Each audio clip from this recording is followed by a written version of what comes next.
Amém? É uma alegria, mais uma vez, ter a oportunidade de compartilhar a palavra de Deus com os irmãos.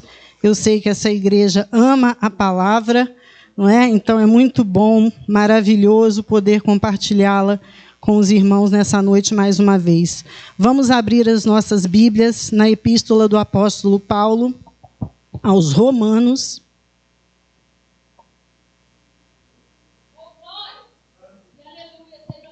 Capítulo 8, nós vamos ler dos versículos 16 ao versículo 27. Uma leitura um pouquinho mais extensa, mas acompanhe aí.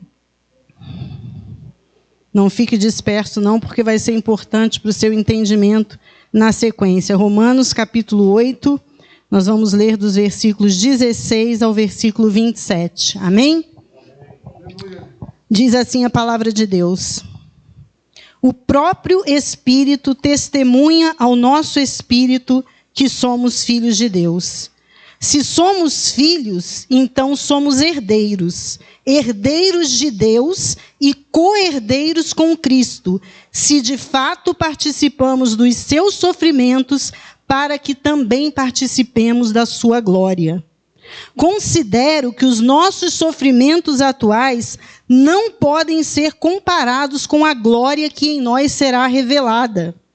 A natureza criada aguarda com grande expectativa que os filhos de Deus sejam revelados, pois ela foi submetida à inutilidade, não pela sua própria escolha, mas por causa da vontade daquele que a sujeitou, na esperança de que a própria natureza criada será libertada da escravidão da decadência em que se encontra, recebendo a gloriosa liberdade dos filhos de Deus. Sabemos que toda a natureza criada geme até agora, como em dores de parto. E não só isso, mas nós mesmos que temos os primeiros frutos do Espírito, gememos interiormente, esperando ansiosamente nossa adoção como filhos, a redenção do nosso corpo. Pois nessa esperança fomos salvos, mas esperança que se vê não é esperança. Quem espera por aquilo que está vendo? Mas se esperamos o que ainda não vemos, aguardamo-lo pacientemente. Da mesma forma, o Espírito nos ajuda em nossa fraqueza, pois não sabemos orar, mas o próprio Espírito intercede por nós com gemidos inexprimíveis. E aquele que sonda os corações conhece a intenção do Espírito, porque o Espírito intercede pelos santos de acordo com a vontade de Deus. Amém, irmãos? Romanos, que epístola maravilhosa. O apóstolo Paulo escreveu essa epístola na sua terceira viagem missionária, quando ele estava provavelmente na cidade de Corinto. E Romanos é a epístola mais teológica do apóstolo Paulo. Ela é a epístola mais densa do apóstolo, porque ela fala da história da salvação, desde a condenação, a justificação, a santificação, até a glorificação, que é o destino final do crente. Essa epístola fala das implicações da antiga aliança e também das bases em que está fundamentada a nova aliança.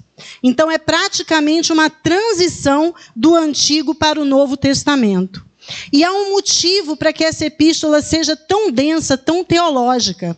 Paulo escreveu essa epístola com o propósito de doutrinar aqueles crentes em Roma. Ele precisava explicar o evangelho de uma forma sistemática para aqueles crentes, porque a igreja de Roma não foi fundada por nenhum dos apóstolos. Não se sabe qual foi a origem da igreja romana. Alguns pensam que ela pode ter surgido de convertidos no dia do Pentecoste, que voltaram a Roma e ali, aqueles crentes ali, deram início à igreja espontaneamente. Mas foi uma igreja que surgiu não da iniciativa de nenhum dos apóstolos. E sabendo da importância estratégica daquela igreja, porque era uma igreja que estava situada na capital do império, o apóstolo Paulo então escreve essa carta teológica, procurando doutrinar aqueles irmãos. Paulo também não tinha visitado aquela igreja até aquele momento. Ele só conhecia aquela igreja de ouvir falar. Então, também preparando a igreja para uma possível visita sua, Paulo escreve essa epístola. É muito importante entender isso, irmãos. Ele quer doutrinar aqueles irmãos, ele quer alinhar a doutrina do evangelho, explicar para eles exatamente o que era o evangelho, o que é o evangelho apostólico. Por isso essa epístola é tão densa. A epístola aos Romanos também foi a que mais influenciou a igreja durante a sua história. Martinho Lutero, que era monge, na verdade ele se converteu ao ler Romanos 5:1. Ele vinha de uma angústia muito profunda, não é? Por causa da culpa pelo pecado, ele vinha tentando conseguir a aprovação de Deus pelos seus próprios esforços, e depois de muito sofrimento ele se deparou com Romanos 5:1, em que está escrito: justificados, pois, pela fé, temos paz com Deus por meio de Jesus Cristo. Quando ele leu isso, ele se converteu ao Senhor, e todos nós sabemos a importância que Martinho Lutero teve na história da igreja, porque ele foi um dos reformadores protestantes. Então, realmente, ele foi grandemente influenciado pela epístola aos Romanos. Esse, irmãos, é o contexto geral desse texto que nós acabamos de ler. Esse é o contexto geral. Qual é o contexto imediato? No capítulo 7, Paulo fala no capítulo 7 sobre a luta contra o pecado. Alguns dizem que ele está falando, e eu acredito assim, a luta do homem contra o pecado sob a lei. O desejo de cumprir a lei de Deus, mas a impossibilidade por causa, né, da natureza humana. E ele termina esse capítulo 7 com uma pergunta e uma exclamação. A pergunta é: quem me libertará do corpo dessa morte? E a resposta é, a exclamação: graças a Deus que nos dá a vitória por Jesus Cristo nosso Senhor. E agora ele vai começar o capítulo 8 explicando o que é o evangelho, explicando o que é agora a vida do crente sob a liderança do Espírito de Deus. A vida que não está mais sob a condenação da lei. E por que não está mais sob a condenação da lei? Porque Deus enviou o seu Filho em oferta pelo pecado. Então, a vida no Espírito é uma vida que não está mais sob a condenação da lei. Por isso que no capítulo 8 ele começa o primeiro versículo dizendo: agora, pois, nenhuma condenação há para os que estão em Cristo Jesus, que andam, não é, segundo o Espírito. Nenhuma condenação há para esses. Então, queridos, não é que nós não precisamos guardar a lei. Nós precisamos. Só que como nós não conseguimos fazer isso com perfeição, nós temos agora um representante, o Senhor Jesus Cristo, que cumpriu a lei perfeitamente por nós. E há uma outra mudança importante também. A lei agora não é mais algo exterior a nós. A lei agora não é uma lista que nós precisamos cumprir para chegar até Deus. Agora, na nova aliança, a lei de Deus está gravada no nosso coração e na nossa mente. Então, se alguém diz que é crente, mas não sente vontade de obedecer a Deus, essa pessoa precisa ver se ela realmente nasceu de novo. Existe uma grande probabilidade de ela nunca ter nascido de novo. Porque quando nós nascemos de novo, a nossa natureza, que é rebelde, todo homem nasce em rebelião contra Deus, mas quando nós cremos no Evangelho, a nossa natureza é redirecionada. A nossa mente é transformada e nós passamos a ter desejo de agradar a Deus e de cumprir a sua palavra. Podemos até pecar como um acidente de percurso, como disse certo pregador, mas jamais viver na prática do pecado. E isso por quê, irmãos? Porque agora, aqueles que vivem segundo o Espírito, o que é viver segundo o Espírito? É ser controlado pelo Espírito. Aqueles que são controlados pelo Espírito pensam em coisas que agradam a Deus, querem fazer a vontade de Deus. E os que são guiados pelo Espírito são filhos de Deus. Esse é o contexto imediato do texto que nós lemos. E agora nós chegamos então ao versículo 16, que fala da nossa adoção como filhos. Como é que nós sabemos que nós somos filhos de Deus? Não é porque ninguém nos contou. Não é porque no dia que nós aceitamos a Cristo, o pastor nos informou, olha, agora você é filho de Deus. Não, nós sabemos pelo testemunho do próprio Espírito Santo de Deus. É Ele que testifica no nosso coração que nós somos filhos de Deus. E aí o versículo 17 mostra qual é a consequência de nós sermos filhos de Deus. Se nós somos filhos, nós somos herdeiros. Olha que coisa maravilhosa. Nós somos herdeiros de Deus e co-herdeiros de Cristo, e co-herdeiros com Cristo. Agora, se nós somos herdeiros, como herdeiros, nós também somos participantes do sofrimento. Atenção, nós somos participantes dos sofrimentos de Cristo, e o apóstolo Paulo diz isso também aos Filipenses, no capítulo 1, versículo 29, quando ele diz assim, olha, a vocês foi dado o privilégio não só de crer, mas também de sofrer por Cristo.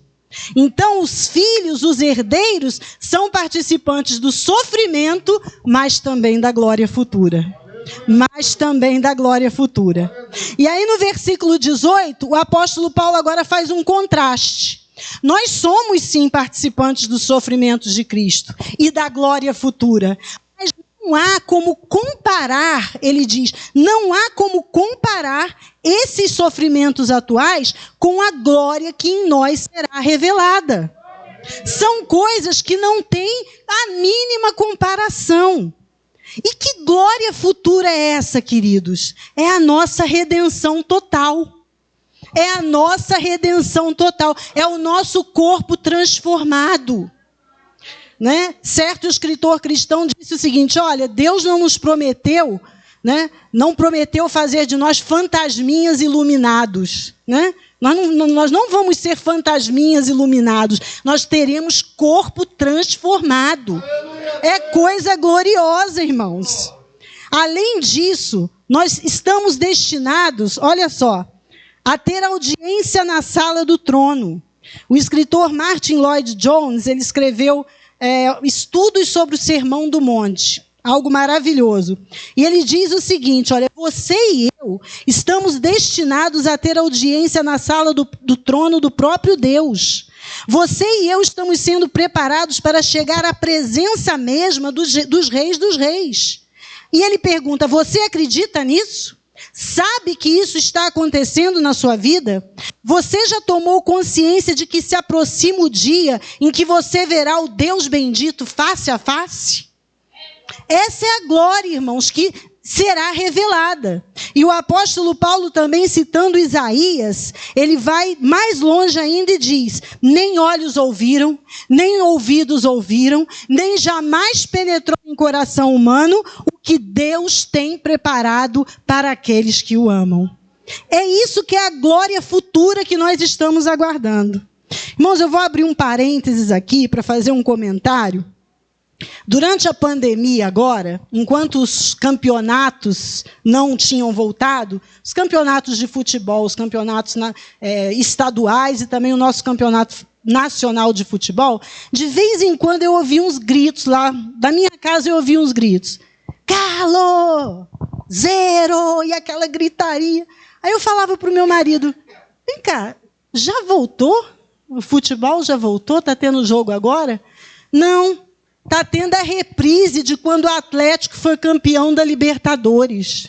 Ou então está tendo a reprise de quando o Cruzeiro ganhou o título de não sei o que aí. Eu falei, o quê? Reprise? O povo está gritando como se o jogo estivesse acontecendo agora? Nesse momento?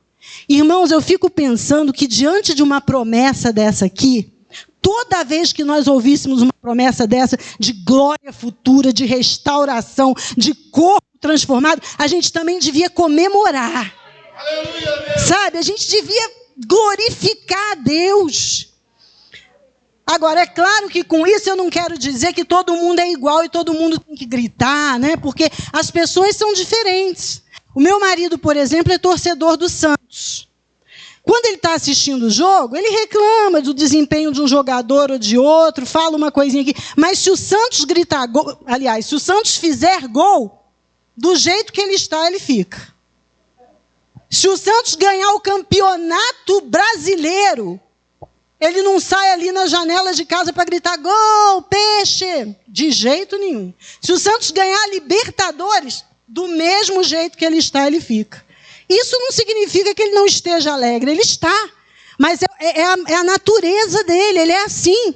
Já o meu filho, que é torcedor do Palmeiras, o meu filho, quando o Palmeiras faz um gol, ele grita, ele chora. Se ganhar campeonato, ele fica aquela semana assistindo as reprises e gritando também, e chorando. Olha como as pessoas são diferentes. Sabe o que eu quero dizer com isso? Eu não estou dizendo que você tem que gritar toda vez que você escute isso aqui, não. Mas isso tem que mexer com você, pelo menos por dentro. Você tem que sentir um gozo, uma alegria na tua alma, quando você ouve que existe uma glória futura que está revelada, preparada para os filhos de Deus, que será revelada nos filhos de Deus. Amém, queridos?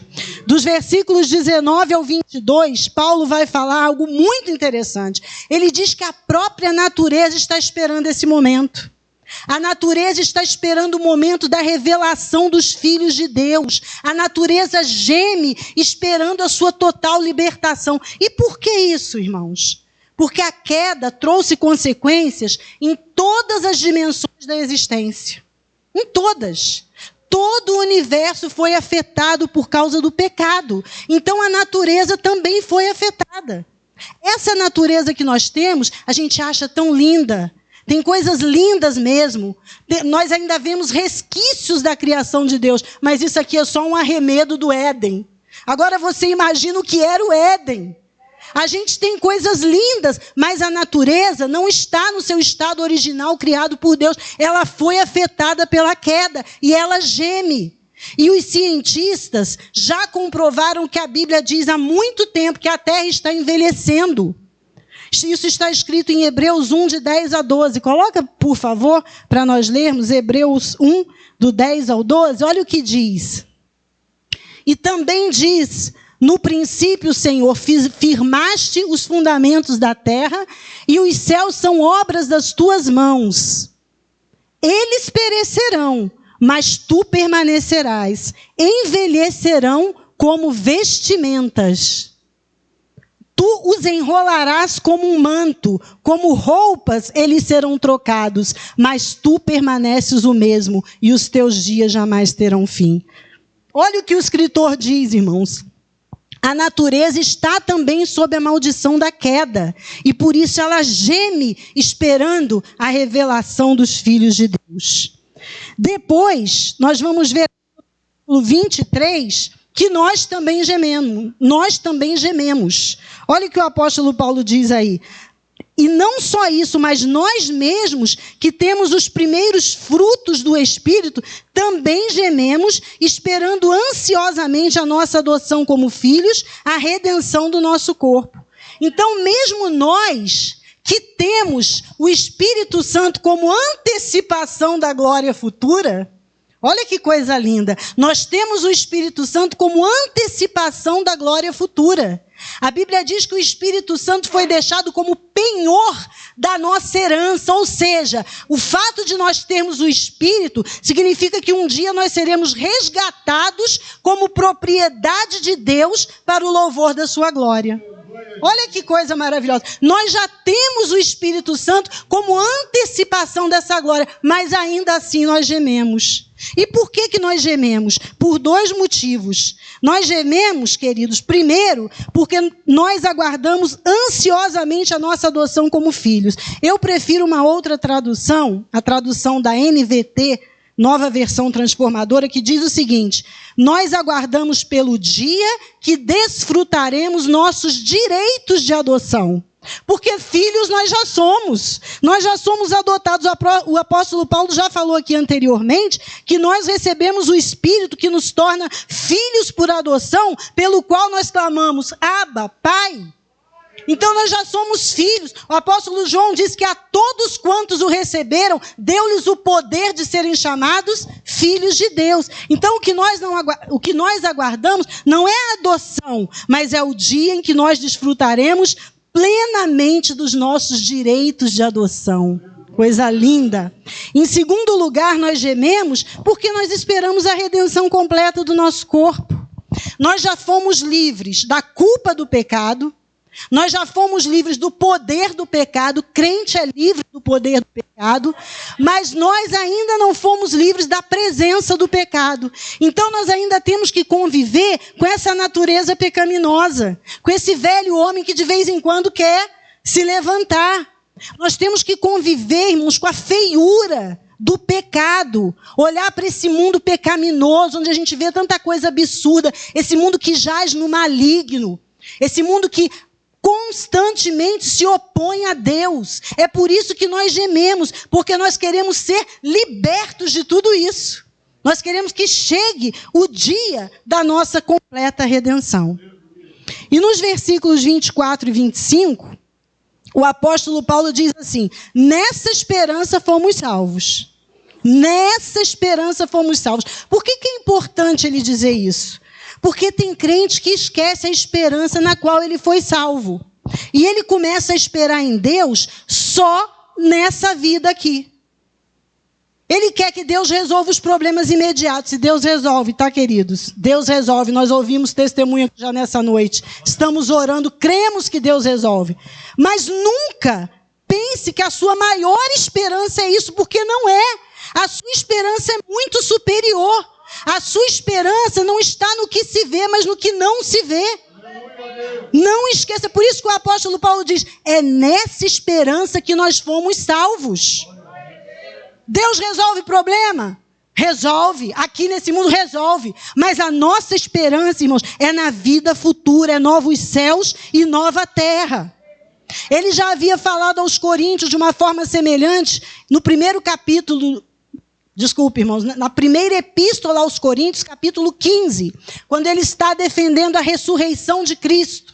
Porque algumas pessoas questionavam a ressurreição de Cristo e Paulo faz uma defesa belíssima em 1 Coríntios capítulo 15 sobre a ressurreição de Cristo. Em determinado momento, se eu não me engano, no versículo 19, ele diz: se nós esperamos em Deus apenas neste mundo, nós somos os mais infelizes de todos os homens. Nós não esperamos em Deus só nesse mundo. Nós esperamos em Deus para a eternidade. A nossa alegria é que Jesus morreu, mas não ficou debaixo da terra. Ele ressuscitou, Ele está vivo. E é nessa esperança que nós somos salvos, querido. Nós temos que ter em mente que nós nunca vamos ser completamente felizes aqui, não. Aqui a gente tem momentos maravilhosos como esse aqui agora, com os irmãos, com a nossa família. Às vezes um lazer, uma viagem. Mas pode reparar, de vez em quando vai vir um momento de tristeza. De vez em quando vai vir a luta, a dificuldade. É assim mesmo, porque nós só vamos alcançar a felicidade completa quando nós voltarmos para casa. Só quando nós voltarmos para casa é que nós vamos ser completamente felizes. Não se iluda que nós vamos, encontrar felicidade aqui nesse mundo. Não, irmãos, porque não vamos. E nos versículos 26 a 27, Paulo fala sobre a intercessão do Espírito Santo de Deus. Que coisa linda, irmãos. Paulo diz que nós não sabemos orar. Não importa quantas palavras você tenha para dizer diante de Deus. Não importa. Não importa aquele irmãozinho que mal sabe abrir a boca, mal sabe balbuciar uma palavra. Nós não sabemos orar como convém. Muitas vezes nossos motivos são egoístas. Por isso que entra em cena o doce, o precioso, o maravilhoso Espírito Santo de Deus, que intercede por nós com gemidos inexprimíveis. Ou como diz a NVT, com palavras que não podem ser expressas. Com palavras que não se podem expressar. É maravilhoso demais, irmãos.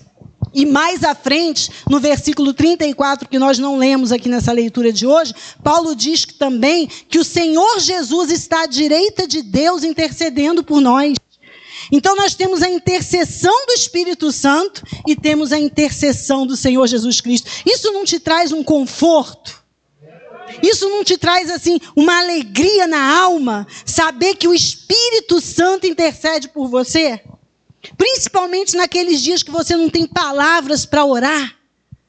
É muito confortante, irmão, saber que o Espírito Santo intercede por nós. Se nós estamos chorando, Ele está ali chorando conosco. Se nós estamos agradecendo, Ele está ali nos ajudando a glorificar o nome de Jesus. É maravilhoso, precioso Espírito Santo. Já repararam que até aqui foi só gemido? A natureza geme, o crente geme, o Espírito Santo geme, só gemido até agora. Certa vez os discípulos, certa vez as pessoas, perguntaram a Jesus, algumas pessoas perguntaram a Jesus, por que os seus discípulos não jejuam como os discípulos de João e como os discípulos dos fariseus? Por que os seus discípulos não jejuam?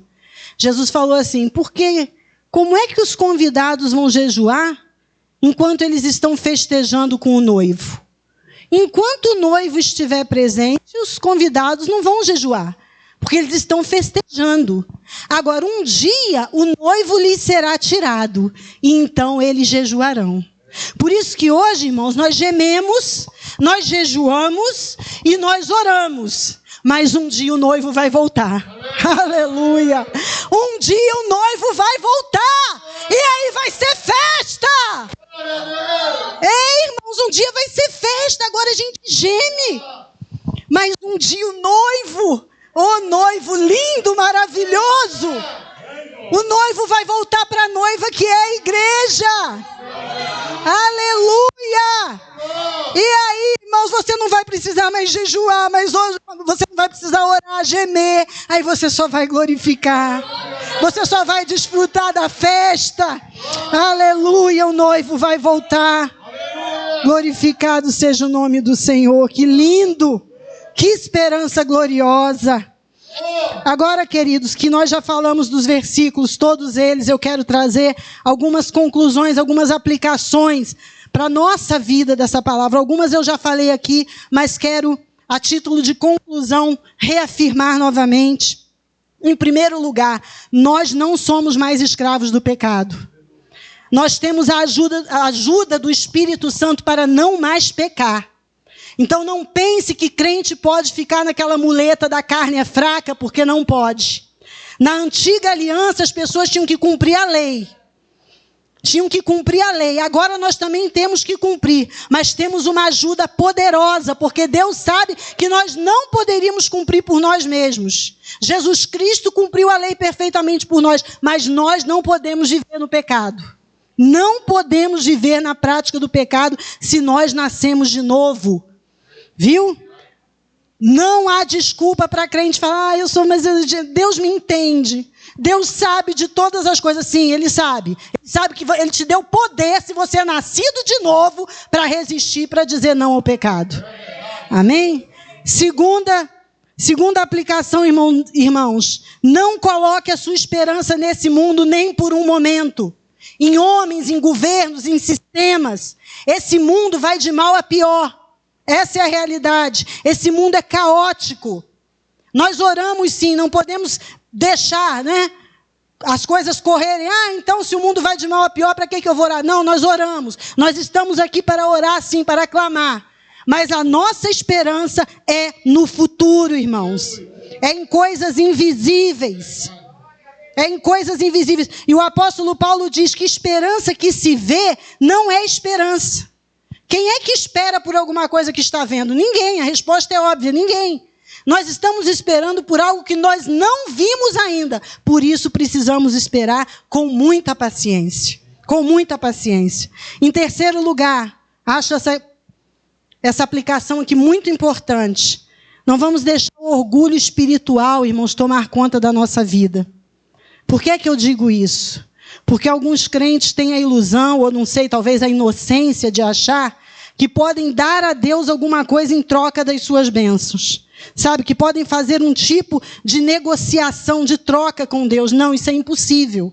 Isso é impossível. Tem crente que se orgulha, irmãos, eu já vi muito isso, e fala assim, Deus me abençoou, mas aqui, ó, ó o joelho aqui, ó. O joelho está ralado de tanta oração. Jejuns longos, eu faço jejum, esse jejum é de meio-dia que vocês fazem, não? Eu faço jejum de dias. Irmãos, quando Deus te abençoar ao final, quando Deus abençoar cada um dos irmãos ao final dessa campanha, não diga assim, eu jejuei e orei, mereci. Jamais deixe esse pensamento subir a sua mente.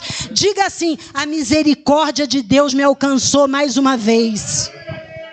A misericórdia de Deus me alcançou mais uma vez. Nós temos que ter muito cuidado com isso, irmãos. Porque às vezes a gente quer ter um certo orgulho e achar que conquistou alguma coisa. Não! Não! Nem orar nós sabemos. É o Espírito que intercede por nós. Então não deixe esse pensamento subir a sua mente. De que você conquistou, você mereceu. Não! Quando o filho de Davi com Batseba adoeceu, Davi foi para a oração, foi para o jejum, e a criança morreu. Se a criança tivesse sobrevivido, não teria sido o jejum de Davi, teria sido a misericórdia de Deus. E aí talvez você me pergunte assim, irmã, então, se eu não posso oferecer nada em troca a Deus, então não vale a pena orar e jejuar? Não, meu querido, você precisa orar e jejuar. Sabe por quê? Porque a nossa oração, o nosso jejum faz parte do quebra-cabeça. Eu chamei de quebra-cabeça, foi essa palavra que eu encontrei. Faz parte do quebra-cabeça de Deus. A nossa oração se encaixa nos eternos propósitos de Deus. É mistério, querido. Nós não sabemos como isso acontece, mas é assim. O escritor C.S. Lewis disse o seguinte, que a relação entre Deus e o homem acontece em momentos específicos só para o homem. Só para nós que nós estamos orando hoje e achamos que Deus vai nos responder amanhã. Mas para Deus não é assim. Ele diz, as nossas orações são ouvidas, não diga foram ouvidas para não situar Deus no tempo. As nossas orações são ouvidas não apenas antes de as fazermos, mas antes de existirmos. Olha que coisa maravilhosa. O jejum do Sagrada Família de 21 dias está nos propósitos eternos de Deus. Então, jejue e ore. Amém? E finalmente, queridos, a dor e o gemido vão passar. A dor e o gemido vão passar. Pense sempre nas coisas do alto, na herança prometida, nos seus direitos de filho. Pense nisso. Não se esqueça, como diz o louvor, João viu a cidade santa sendo preparada para os santos e nós estaremos lá. Amém? Que Deus nos abençoe.